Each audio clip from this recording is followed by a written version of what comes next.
മേപ്പാടിയിൽ നിന്നാണ് ചേരുന്നത് ഗൂഗിൾ ഇപ്പോൾ എത്ര മൃതദേഹങ്ങൾ സംസ്കരിച്ചിട്ടുണ്ട്, മറ്റു നടപടിക്രമങ്ങൾ എങ്ങനെ പൂർത്തിയാകുന്നുണ്ട്, പോസ്റ്റ്മോർട്ടം ഒക്കെ അതിവേഗം നടപടിക്രമങ്ങൾ പൂർത്തിയായി മൃതദേഹങ്ങളൊക്കെ അവിടേക്ക് എത്തുന്നുണ്ടോ?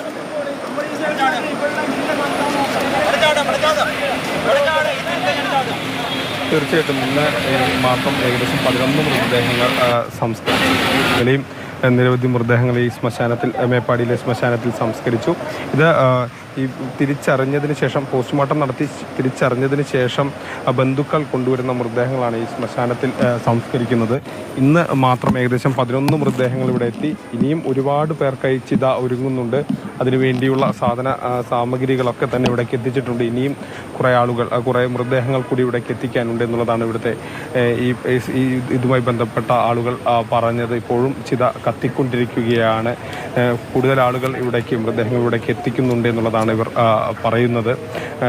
വലിയൊരു ദുരന്തം, നമുക്കറിയാം ഇതിൻ്റെ വ്യാപ്തി എത്രമാത്രമാണ്. കേരളം കണ്ടതിൽ വെച്ച് ഏറ്റവും വലിയ ദുരന്തത്തിൻ്റെ വരുമ്പോൾ ഇത്രയധികം സംസ്കാരങ്ങൾ ഒരുമിച്ച് നടത്തേണ്ട ഒരു സാഹചര്യം വരുന്നു. ഈ ശ്മശാനം യഥാർത്ഥത്തിൽ ഇത്ര വലുതല്ല. ഇത് ചെറിയ ഒരു 3 ചിതകൾ മാത്രമുള്ള ഒരു ചെറിയ ഒരു സ്ഥലമായിരുന്നു. പക്ഷേ ഈ ഒരു സാഹചര്യത്തിൽ, ഇത്ര വലിയൊരു ദുരന്തത്തിൻ്റെ പശ്ചാത്തലത്തിൽ ഒരുപാട് മൃതദേഹങ്ങൾ ഇവിടേക്ക് എത്തുമെന്നുള്ള ഒരു ധാരണയുടെ അടിസ്ഥാനത്തിൽ കൂടുതൽ ചിതകൾ ഒരുക്കി അതിനുവേണ്ടി, അല്ലെങ്കിൽ അതിനുള്ള ക്രമീകരണങ്ങൾ ഏർപ്പാടാക്കിയിട്ടുണ്ട്. ഏകദേശം 5 or 6 അധികം ചിതകൾ പ്രത്യേകമായി ഒരുക്കിയിട്ടുണ്ട്.